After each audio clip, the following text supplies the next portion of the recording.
You ever have that feeling? You leave a store, you've got a bag full of things you swear you didn't need, and you're just left wondering, what in the world just happened? We all like to think we're the captains of our own shopping carts, right? But the truth is, there are these hidden currents, these invisible forces that are constantly guiding our choices. Today, we're going to pull back the curtain and take a look at those invisible strings. It's a pretty big question, isn't it? We're about to dive into some fascinating research that busts some of the biggest myths in marketing. We're talking about age, gender, even culture, to figure out what really makes us buy. And trust me, the answers are probably not what you're expecting. Okay, first up, let's talk about the scent myth. You know what I mean, that perfectly pleasant, kind of subtle fragrance that hits you when you walk into certain stores. Well, the common wisdom has always been that it's all about luring in the younger shoppers. But is that what's really going on? Yeah, so the long-held belief, and one that's been backed by some older studies, is that shoppers under 35 are the most easily swayed by these, let's call them smell-to-sell tactics. So a team of researchers, led by Shubham Chatterjee, decided to put this idea to the test and see if it actually held up across different cultures. And this is where things get really fascinating. The expectation was simple. Younger shoppers would be more influenced. But in Poland, the reality was the complete opposite. Get this, the older the shopper, the more likely they were to say that a nice scent made them hang around longer. It just goes to show you how that marketing common sense can sometimes be completely wrong. All right, next up, let's tackle the gender code, especially when we're talking about the flashing world of luxury goods. For years, and I mean years, marketers have been relying on some pretty basic, and as we're about to see, seriously outdated ideas about men and women. And here it is, laid out plain and simple in a 2013 study. It's the classic stereotype. Luxury is a woman's world. This single idea has fueled countless ad campaigns, store layouts, the whole 9 yards. But here's the question. Is it actually true? Nope, not even close. A report that researchers cited paints a totally different picture. In the US, back in 2016, men actually outspent women, accounting for a whopping 58% of luxury purchases. So the big takeaway here, that old stereotype is way off from who's actually spending the big bucks. So the real story isn't about if men buy luxury, it's about why they do. It all comes down to what they value. For men, it often boils down to status and having something one of a kind, what researchers call elitism and exclusivity. For women, it tends to lean more towards refinement. You know, the beauty, the elegance, and just the pure pleasure of the item. So, what's driving these different value systems? Well, researchers actually have a name for it: adherence to own gender beliefs, or AOGB for short.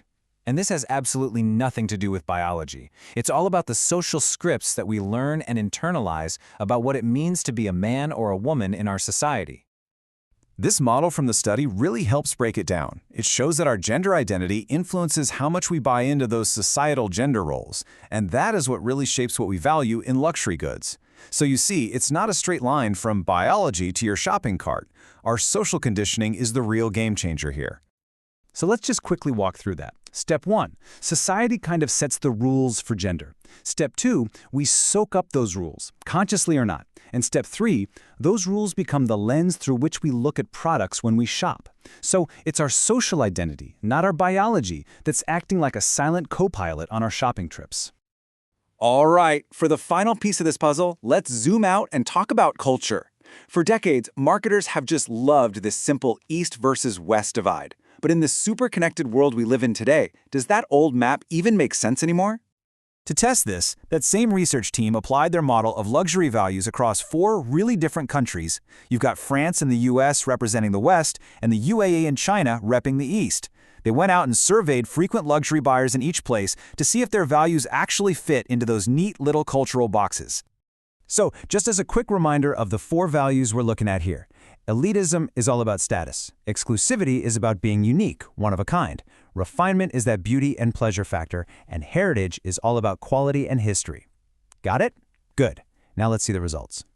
First up, France. And right out of the gate, we get a surprise. Heritage, so quality, history, trust, is number 1. And at the very bottom, elitism. So much for that old stereotype about a status-obsessed fashion culture, huh?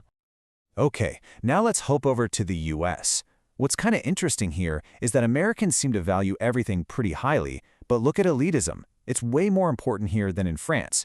In fact, on this one metric, Americans actually have more in common with another country we're about to look at. And that country is China. Here, elitism is the clear number one. It's the most important luxury value by a good margin. Status and prestige are the top priority. But check out what's dead last: exclusivity. The idea of being unique and different is valued the least. And this is where that whole East versus West map just completely falls apart. Instead of some clean dividing line, you get these really surprising connections. The US and China both care a whole lot about status, but then the US and France are on the exact same page when it comes to refinement and heritage. It just proves that culture is way too complex for a simple two-sided story. So, where does all this leave us? Well, it shows that as consumers, and really just as people, we are so much more complicated than the simple demographic boxes that marketers, and hey, sometimes even we ourselves, try to fit into. So, what did we really learn today? That our simple ideas about age, gender, and culture, they're often just plain wrong. Our shopping choices are actually shaped by much deeper forces, like the social beliefs we've picked up over our lives.